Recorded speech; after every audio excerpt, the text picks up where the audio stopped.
آج 29 ستمبر تھا، وہ تاریخ جب پورے پاکستان میں ڈاکٹری کا خواب دیکھنے والوں کا انٹری ٹیسٹ تھا، یعنی کہ ایم ڈی کیٹ۔ عالیہ کی ڈیوٹی بھی ایک ایم کیٹ سینٹر میں نگرانی کے لیے لگی ہوئی۔ ویسے وہ ضلع گجرانوالہ کی ڈپٹی کمشنر مگر یہ دن اس کے لیے بہت ہی خاص اہمیت رکھتا تھا۔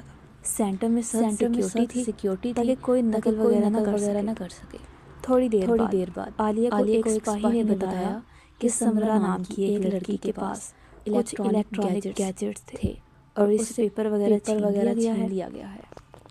عالیہ نے جب سمرا سے اس بری حرکت کی وجہ پوچھی تو سمرا بدتمیزی پر اتر آئی اور کہنے لگی آپ لوگ کیا جانے ہم طالب کی محنت پوری 3 راتیں جا کر اس دن کی تیاری کی ہے اور اب مجھ سے پیپر ہی چھین لیا گیا ہے اور اب میں کبھی بھی ڈاکٹر نہیں بن سکوں گی۔ یہ کہتے ساتھ وہ زور سے رونے لگ گئی۔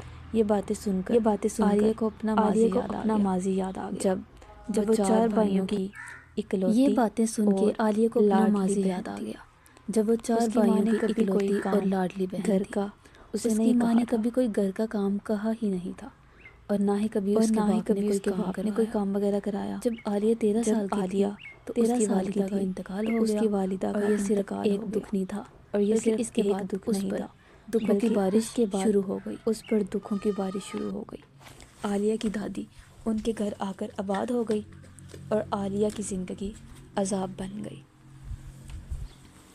ویسے تو دادی پڑھی لکھی نہیں تھی اور نہ ہی انہیں یہ چیز پسند تھی کہ عالیہ پڑھائی کرے۔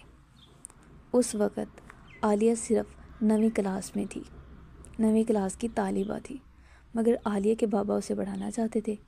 اس طرح عالیہ کی تعلیم جاری رہی۔ وہ عالیہ جو اپنا یونیفارم بھی خود استری نہیں کرتی تھی، اپنا کچھ کام نہیں کرتی تھی، اب سارے گھر کے کام خود سنبھال رہی تھی۔ صبح فجر کی اذان کے ساتھ وہ اٹھتی، ناشتہ بناتی، گھر کی صفائی کرتی اور پھر اسکول کی وین میں بیٹھ کر اسکول چلی جاتی۔ وہ ناشتہ کر کے بھی نہیں تھی جاتی۔ جب بریک ہوتی تو بھوک مٹانے کے لیے 2 گلاس پانی پیتی کیونکہ اسکول کی تعلیم بہت مہنگی تھی اور اس کو پاکٹ منی بھی نہیں ملتی تھی۔ حالات ایسے بدلے کہ وہ لڑکی جو سب کی لاڈلی تھی اب اس کے ساتھ کوئی ڈھنگ سے بات بھی نہیں کرتا تھا۔ کھانا وغیرہ اس کی دادی پکاتی تھی جسے وہ اپنے گھر میں لا کر کھاتے تھے۔ اسکول سے واپسی پہ وہ سب کو کھانا کھلاتی، پھر برتن دھوتی، نماز پڑھتی اور ایک بار پھر سے گھر کی صفائی کرتی، پھر 1 گھنٹہ سو جاتی، پھر اٹھ کر سب کے لیے چائے بناتی، برتن دھوتی اور بھائیوں کا یونیفارم دھوتی، یونیفارم کو استری کرتی اور رات 12 بجے تک اسکول کا سبق پڑھتی۔ ان حالات کے باوجود اب بھی وہ کلاس کے ذہین طلبہ میں شامل ہوتی تھی۔ جب میٹرک کا رزلٹ آیا تو اس کے 95% مارکس تھے۔ دادی نے اب بھی پڑھائی چھڑوانی چاہی مگر اس کا کالج میں اسکالرشپ پر ایڈمیشن ہو گیا۔ وہ ڈاکٹر بننا چاہتی تھی مگر انٹر میں صرف 81 یعنی 81% مارکس آئے۔ ان مارکس پہ اسے نہیں ایڈمیشن مل سکتا تھا۔ اس کے برے وقت میں اللہ تعالیٰ کے ساتھ بہت اچھی دوستی ہو گئی تھی۔ اس نے 2 سال اور لگائے مگر پھر بھی میرٹ نہ بن سکا کیونکہ اب گھر کی ساری ذمہ داری اسی پہ تھی، لہٰذا اس کا میرٹ نہ بنا۔ اس نے اللہ سے بہت شکوے کیے۔